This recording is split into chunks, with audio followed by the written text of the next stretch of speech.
আমার প্রথম ফ্রেন্ডশিপ হয়, তারপর একটা সময় কি দেখি রাজ আমাকে বলছিল যে চলো আমরা কোথাও একটু পার্সোনাল টাইম কাটাতে চাই। তখন আমি বলেছি যে রাজ তোমার সাথে মাত্র আমার 12 দিনের পরিচয়, 15 দিনের পরিচয়, সো এত তাড়াতাড়ি করে কি দরকার, আমি তো হারিয়ে যাচ্ছি না। বাট কোনোভাবেই রাজ সেটা বুঝতে চাচ্ছিল না। কিছুদিন পর আমার সাথে ঝগড়া করে, তো আমার ভয় কাজ করতো যদি রাজ আমাকে ছেড়ে চলে যায় ওর কথা না শুনলে।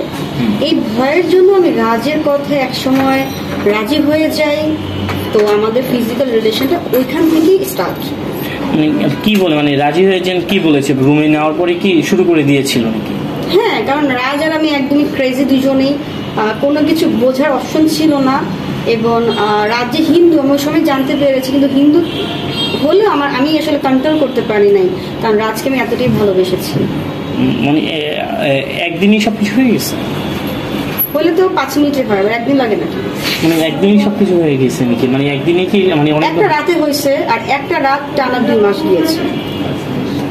আচ্ছা, রাজের ভিতরে এমন কি দেখেছেন যে রাজ যে মানে এত ভালোবাসা? আপনি তো অনেক মডেলের সাথে চলছেন, আমরা দেখছি অনেক মডেলিং করেছেন, এবং আপনি মেবি একটা না 3টা সিনেমাও করেছেন। তো এত কিছু থাকতে আসলে রাজের পিছনে কেন আপনি দৌড়ালেন? কারণ আপনার তো পিছনে মানে আপনার তো অনেক দেখছি আপনি মডেলিং করেন, অনেক ছেলেরাই আপনার সাথে ছিল।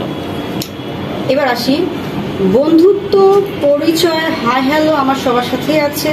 সেটা শুধু আমার না, প্রত্যেকটা মানুষের লাইফেই দেখবেন সবাইকে কিন্তু সবাইকে ভালোবাসতে পারে না, সবাই কিন্তু সবাইকে ফিজিক্যাল চিন্তা করতে পারে না। ফিজিক্যাল চিন্তা তখনই হয় যখন মন থেকে তার ভালো লাগা কাজ করে। তো রাজের যে সাবজেক্টটা, প্রথমত বন্ধু, ও একদম ইনোসেন্ট ভাবে আমার বন্ধু ছিল। তারপর হয়েছে যে ভালো লাগা, ইনোসেন্ট ভাবে ভালো লাগা কাজ করেছে। তারপর হয়েছে সেক্স, মানে ফিজিক্যাল যে সাবজেক্টটা। তো ও আমার কাছে যথেষ্ট একটা বিশ্বস্ত পার্টনার, ভালোবাসার। ও আমাকে যতটা টেক কেয়ার করেছে, যতটা ফিল করেছে, যতটা ভালোবেসেছে, আমার কাছে মনে হচ্ছে একদমই সব পুরুষ মানুষের থেকে একদমই আলাদা। এই প্রশ্ন করো, যাও যাও। আচ্ছা আপু, আমরা দেখি অনেক সময় ফেসবুকে কমেন্টে বন্যা ভেসে যাচ্ছে যে আসলে এই মেয়েটা টাকার কারণে। আপু শব্দটা একটু ঘুরিয়ে বলবেন, কম ইউজ করার চেষ্টা করবেন, কারণ ব্যালেন্স করে। ওকে, আচ্ছা হ্যাঁ, মেলামেশা বলবেন, জাস্ট মেলামেশা বললে সমস্যা নেই। অনেক কমেন্টে ভেসে আসে যে টাকার কারণে। হ্যাঁ, সেক্সটা উচ্চারণ করলে তোমাদের কি সমস্যা হয়? না, ফেসবুকের সমস্যা। আর দূর ফেসবুক মানুষের ন্যাচারাল সাবজেক্ট। আচ্ছা না, পাস আমি বলি এখন তো আমাদের ক্যামেরা চালু আছে, আমি শেষ করি। বাংলাদেশে প্রত্যেকটা ছেলে বলো মেয়ে বলো সবাই চায় র জিনিস শুনতে, র জিনিস পেতে। তো আমি কেন এদিক সেদিক করে কথা বলবো? আমি যা বলবো একদম ন্যাচারাল কথা বলবো।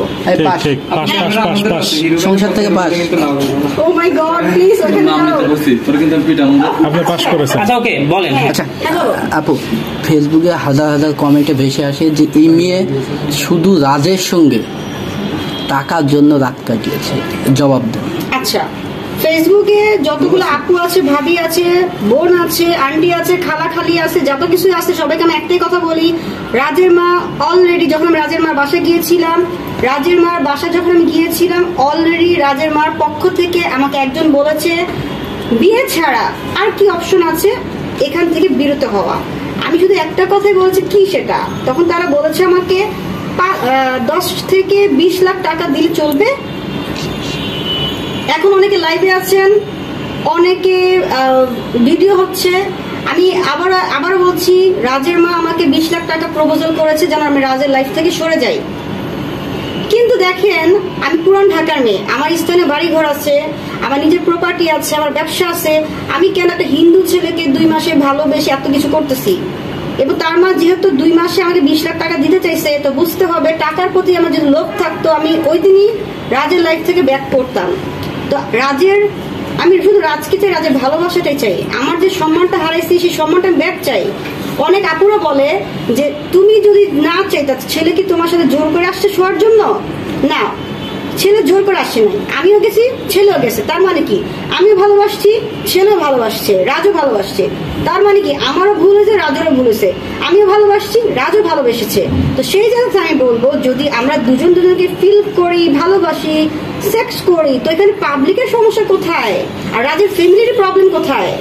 আমার কাছে মনে হয় সঞ্জিত শাহ রাজের দুলাভাইকে এগুলাকে কন্ট্রোলে আনা উচিত। বাংলাদেশ কিনতে হবে না, আপনি আমাকে কিনতে চাচ্ছেন তো আপনি আমাকে কিনতে পারবেন না সঞ্জিত সাহা। আপনাকে ওই এডিটিং কাজ থুয়া ওই অ্যাক্টিং করা আসা উচিত হয় নাই। আপনি যাওয়ার সাথে অ্যাক্টিং করতেছেন, গেম করতেছেন, সেটা আমি বুঝতে পারছি। তো আমি আবার বলবো, আমাকে টাকার বিনিময়ে কেনা যাবে না। আচ্ছা, অনেকেই এই প্রশ্নটাও করে যে আপু আপনি দেখতে অনেক সুন্দর আছেন, কিন্তু কেন আপনি এই ছেলের পিছন ছাড়তেছেন না কেন, কি উদ্দেশ্য কি? ওই যে বললাম না, আমি যতই আমার কাছে মনে হয় না আমি সুন্দর, কিন্তু সবার কাছে যদি মনে হয় আমি সুন্দর তো হতে পারে সুন্দর, কিন্তু আমার কথা হচ্ছে হ্যাঁ আমি চাইলে আরো একদম ভালোবাসা প্রতিদিন দেখার পর প্রতিদিনই সাবজেক্টটা ওইখান থেকে বিরত রেখেছে। কারণ হচ্ছে রাজ কিন্তু এখন আমাকে কিছুই বলেনি, তো রাজ যদি কিছু নাই বলে থাকে আমি কিভাবে বুঝতে পারবো যে আসলে রাজ কি চায়? রাজ আসলে কি চায় আমি কি করে বলবো, এখন তো আমি জানি না, ওটা কিছু বলে নাই। আচ্ছা, একটা প্রশ্ন, সেটা তো না করলেই নাই। একটা ছেলে মেয়ের রিলেশন হলে আমরা দেখেছি বছরকে বছর ওয়েট করে, ছেলে যদি রিয়েল ভালোবাসে তাহলে খুব তাড়াতাড়ি তাদের ভিতরে কোনো কিছু হয় না, কিন্তু আপনাদের ভিতরে এত তাড়াতাড়ি কেন হয়ে গেল? আসলে কি সে আপনাকে ভালোবাসে? বিষয়টা কি মানে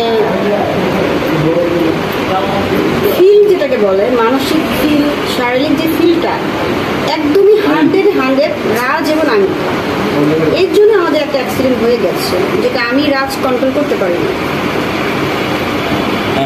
কন্ট্রোল করতে পারেননি? কোথায় হয়েছে আসলে? রাজের বাসায়। প্রথমে কি রাজের বাসায়? হ্যাঁ। কি হয়েছে আসলে? প্রথমে গিয়েছিলেন, মানে রাজের বাসায় যে গেছেন, কি বলছিল, কি কথা বলে নিয়েছে আপনাকে, মানে কি কথা বলে নিয়েছে? আসে না যে আসো বাসায় আসো ঘুরতে আসো, নাকি প্রথমেই বলছে যে করবো? হ্যাঁ, ফার্স্ট টাইম আপনারা